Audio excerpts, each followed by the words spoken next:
नमस्कार मित्रमैत्रिणींनो, जर तुम्हाला आपल्या चॅनलवरच्या कथा आवडत असतील तर लाईक करत जात जा आणि चॅनलला सबस्क्राईब करून बाजूची घंटी दाबा आणि ऑलवर सेट करा.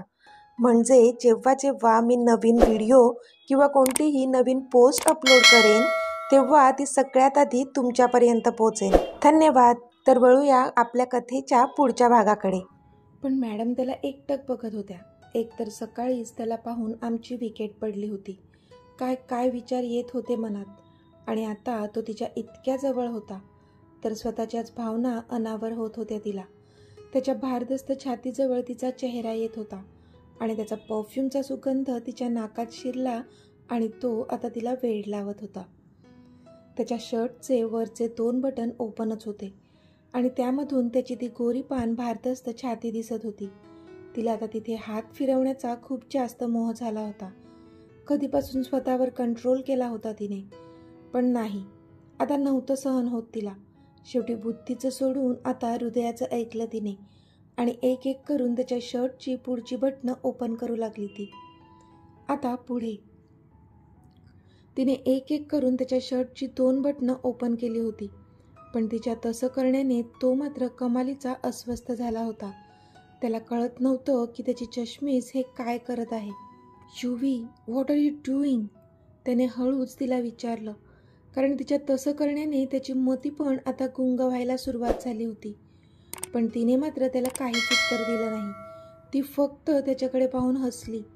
पण त्या तिच्या स्माईलने आणि आत्ताच्या जे ती करत होती त्याने मात्र तो कमालीचा अस्वस्थ झाला होता. आधीच वरची 2 आणि आत्ता तिने ओपन केलेली 2 असे मिळून आता त्याच्या शर्टचे 4 बटन्स ओपन झाले होते. युवी, डोंट, तो तिला थांबवत होता. पण आज मात्र ती भलत्याच झोनमध्ये होती. तिने तिचा हात त्याच्या डाव्या छातीवर अगदी त्याच्या हृदयावर ठेवला आणि बस, त्याने डोळे मिटून घेतले. ती तिचा तो हात त्याच्या छातीवरून हळूवार फिरवू लागली आणि इथे त्या दोघांच्या हातात असलेली घड्याळं ब्लिंक होऊ लागली, कारण आता दोघांच्याही हृदयाची धडधड प्रचंड वाढली होती. पण जसा त्यांच्या घड्याळातून आवाज येऊ लागला त्या गर्दीतल्या माणसांनी इकडे तिकडे बघायला सुरुवात केली की नक्की कुठून आवाज येतोय. तसं पटकन भानावर येत त्याने ते घड्याळ ऑफ केलं आणि तिच्याकडे बारीक नजरेने पाहू लागला तो. पण ती मात्र आता हसली आणि तिने त्याच्या छातीत स्वतःचं तोंड खुपसलं. तसा तो पण हसला.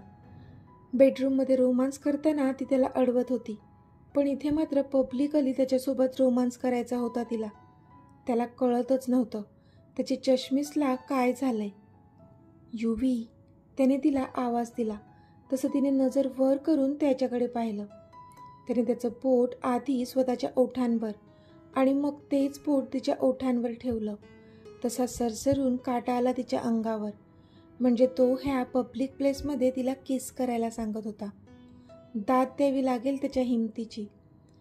तिने मात्र हसून नाहीमध्ये मान डोलावली. कशी हो सांगणार होती ती त्याच्या ह्या डिमांडला.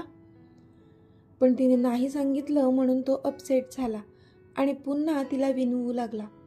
पण तरी तिचा नाचा पाडा होताच आणि बरोबर होतं तिचं. ह्याचं आपलं काहीही. त्याला कोणी सांगा की बाबा इंडिया आहे हे, लंडन नव्हे. आता थोडी थोडी गर्दी कमी होऊ लागली होती आणि पुढच्या स्टेशनला पूर्ण कंपार्टमेंटच रिकामी झालं. तसे दोघेही भानावर आले आणि मग तिथून थोडं पुढे चालत गेले जिथे त्यांची पूर्ण फॅमिली होती. थँक गॉड, तुम्ही दोघं व्यवस्थित चढलात. मला तर वाटलं होतं युविका राहिली की काय खाली. आकांक्षा छातीवर हात ठेवत बोलल्या. छोटी आई, तिला असं कसं मी खाली सोडून देऊ शकत होतो? एकदा युवीकडे पाहून बोलला तो. तशी युवीने मान खाली घातली आणि हसली ती. पण पुन्हा एकदा तिने एक कटाक्ष अक्षयवर टाकला तर तो अजूनही चिडलेलाच होता. पण आता युविकालाही त्याचा रागच आला होता. गो टू हेल, ती चिडूनच तोंडातल्या तोंडात पुटपुटली आणि मग अक्षताच्या बाजूला जाऊन बसली. ऐनवेळी रिझर्वेशन केलं असल्यामुळे सगळ्यांच्याच बर्थ वेगवेगळ्या दिशेला होत्या. पण सध्या गाडीत गर्दी नव्हती म्हणून ते एका बर्थवर समोरासमोर बसले होते. एका बाजूला लेडीज ग्रुप तर एका बाजूला जेंट्स ग्रुप बसला होता आणि कोइन्सिडेंटली युवी आणि आधी समोरासमोर बसले होते. कारण अक्षय जाणून बुजून तिच्या समोरून उठून आजीच्या समोर जाऊन बसला होता. कारण तो तिच्यावर रागावला होता.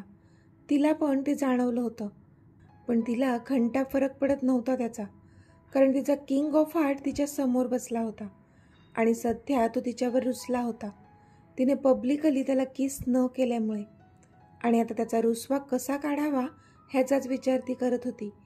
म्हणून अक्षय कितीही तिच्यावर नाराज झालेला असला तरी तिला त्याचं काहीच वाटत नव्हतं.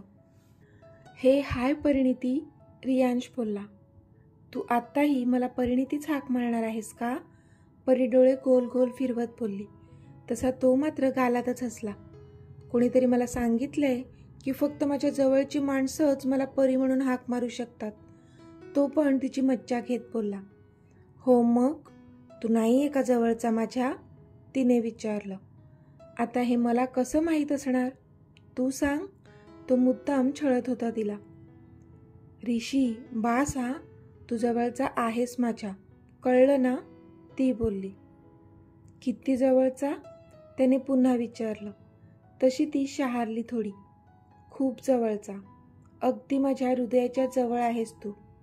ती लाजत बोलली तशी आपोआपच त्याच्या ओठांवर स्माईल आली. म्हणजे मग मी तुला परी म्हणून हाक मारू शकतो ना? त्याने विचारलं. मी तुझीच आहे ऋषी, तू मला कोणत्याही नावाने हाक मारू शकतोस. ती बोलली. माझी सोनपरी आहेस तू आणि मला तुला परी म्हणून हाक मारायलाच जास्त आवडेल. तो बोलला तसे तिचे हार्टबीट्स किंचित फास्ट झाले. मला पण तुझ्या तोंडून माझ्यासाठी परी हाक ऐकायला खूप जास्त आवडेल ऋषी. ती बोलली तसा तो पुन्हा स्माईल करू लागला. परी? तो बोलला. तसे तिने तिचे डोळे कच्च मिटले. परी, आय लव्ह यू. तो बोलला तशी हसली ती. आय लव्ह यू टू ऋषी. चल आता ठेवू का मी फोन? कधीपासून फोनवर बोलतोय आपण? बॉस आले तर ओरडतील मला. ती बोलली. कोणीच नाही ओरडणार, डोंट वरी. रियांश त्याच्या केबिनमधून तिच्याकडेच बघत बोलत होता, कारण तो आज ऑफिसला आला होता. असं तुला वाटतंय, पण आज बॉसचा मुलगा आलाय ऑफिसमध्ये, त्यामुळे मला आता फोन ठेवावा लागेल. पण संध्याकाळी आपण भेटू, ओके? बाय. ती बोलली आणि फोन ठेवून दिला तिने. रियांश मात्र तिच्याकडे पाहून हसला आणि मग त्याने पण फोन ठेवून दिला. पण आता त्याला अजून एक गोष्ट क्लिअर करायची होती तिला, की तोच तिच्या ऋषीचा बॉस रियांश आहे आणि त्यानंतर ती कशी रिॲक्ट होईल ते पण माहीत नव्हतं त्याला. त्याने एक सुस्कारा सोडला आणि मग तो त्याचं काम करू लागला. मेहंदी लगा के रखना, डोली सजा के रखना, लेने तुझे ओ गोरी, आएंगे तेरे सजना. अनय गाणं म्हणत होता आणि तिथे अक्षू लाजून चूर होत होती. टाइमपाससाठी ते अंताक्षरी खेळत होते. लेडीज वर्सेस जेंट्स असा तो गेम होता. जा मैं नहीं करती शादी वादी, मुझको प्यारी है ये आज़ादी, मैं तो अपने बाबुल के बागों की बुलबुल हूँ, बस तुझसे मुझे ये कहना है, पिंजरे में मुझे नहीं रहना है. अक्षू पण त्याला गाण्यातच उत्तर देत होती आणि अनय मात्र तिच्याकडे डोळे पारीक करून पाहत होता. इथे युविका आधीकडे अधूनमधून पाहत होती, पण तो मात्र तिच्याकडे पाहत नव्हताच. तिला कळलं फुगा फुगलाय साहेबांचा. सगळेजण मस्त एन्जॉय करत होते. आता आजीची पाळी आली. तशा आजी सावरून बसल्या आणि मग गाणं म्हणू लागल्या. कांटों से खींच के ये आंचल, तोड़ के बंधन बांधे पायल, हो कोई ना रोको दिल की उड़ान को, दिल वो चला हा हा हा हा हा, आज फिर जीने की तमन्ना है, आज फिर मरने का इरादा है. आता मात्र कधीपासून चुपचाप बसलेला आधी उठला आणि त्याने त्याच्या खिशात असलेल्या नोटा आजीवरून ओवाळून टाकल्या. तसे आजीने मात्र लाजून दोन्ही हात चेहऱ्यावर ठेवले. सगळ्यांनी आजीसाठी टाळ्या वाजवल्या. आता अक्षयचा टर्न होता. पण तो मात्र अजिबात गाणं म्हणाला नाही. चिडून बसला होता. तो एक्सपेक्ट करत होता की युविकाने त्याला मनवावं, पण आपली युविका मात्र तिच्या आधीला कसं मनवायचं ह्याचा विचार करत होती. तिला अक्षयबद्दल काहीच वाटत नव्हतं आणि ती तिकडे लक्षही देत नव्हती. रविराज, आकांक्षा, मयुरी, प्रतीक्षा सगळ्यांनी गाणी गायली आणि आता टर्न होता आपल्या आदित्य बाबूचा. पण त्याचा पण फुगा फुगलेलाच होता ना. तो समोरच्या युविकाला बारीक नजर करून पाहत होता. खरं तर त्याला गायचं नव्हतंच, पण मन मात्र सांगत होतं की एक गाणं होऊन जाऊ देत. तसा तो गाऊ लागला.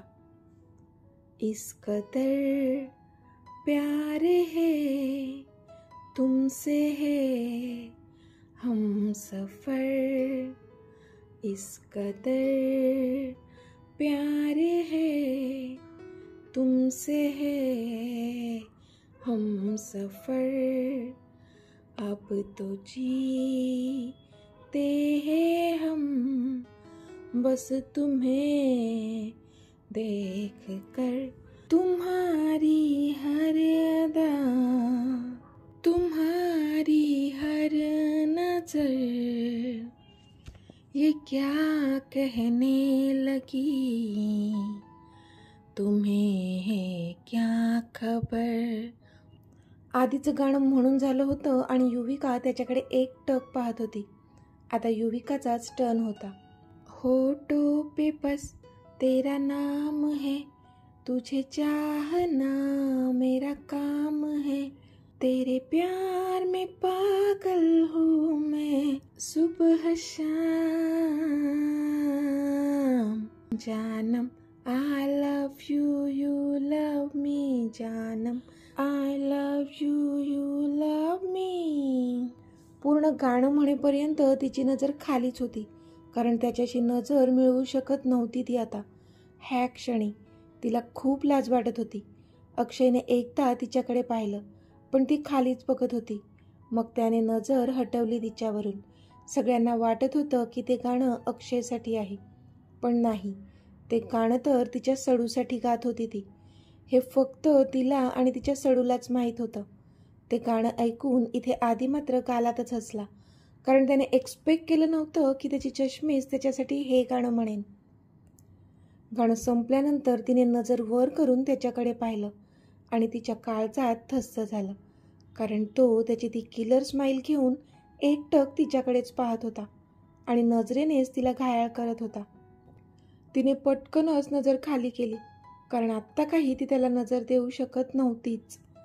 आता सगळ्यांसाठी जो डब्बा घरून आणला होता तो त्याने ओपन केला आणि जेवून घेतलं. रात्रीचा प्रवास अजून बाकी होता, जो की झोपेत जाणार होता त्यांचा. थोडा वेळ सगळे गप्पा मारत बसले होते. सगळ्यांच्या बर्थ वेगवेगळ्या ठिकाणी होत्या.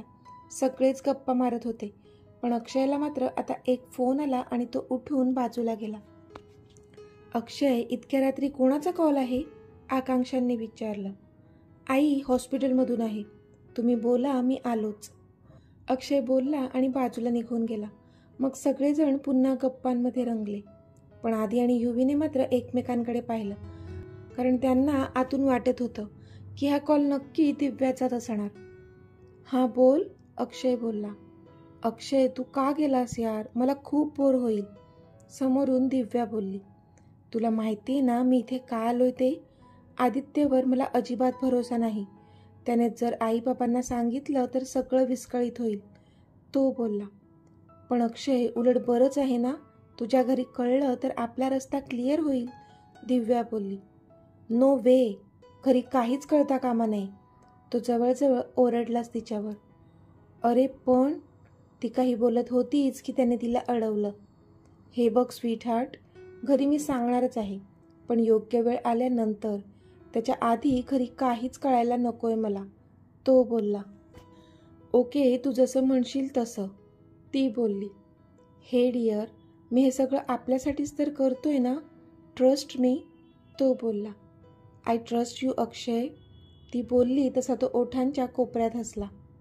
ओके, मला सांग, आज बेडवर मला मिस करशील ना, त्याने विचारलं. तशी लाजली ती.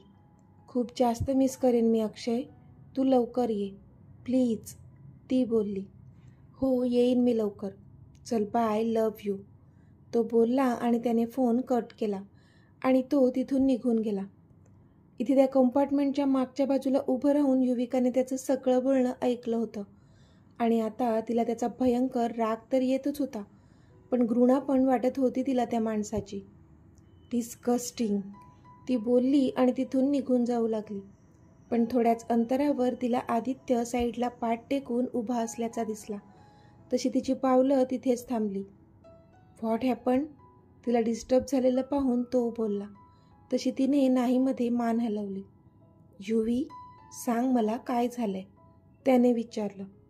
तसा तिने एक दीर्घ श्वास घेतला आणि अक्षयचं जे बोलणं तिने ऐकलं होतं ते त्याला सांगून टाकलं. हे युवी, तू तुझा कोणीच नाहीये, कळलं ना तुला? कोणीच नाहीये. अशा माणसाची सावली पण मी तुझ्यावर पडू देणार नाही.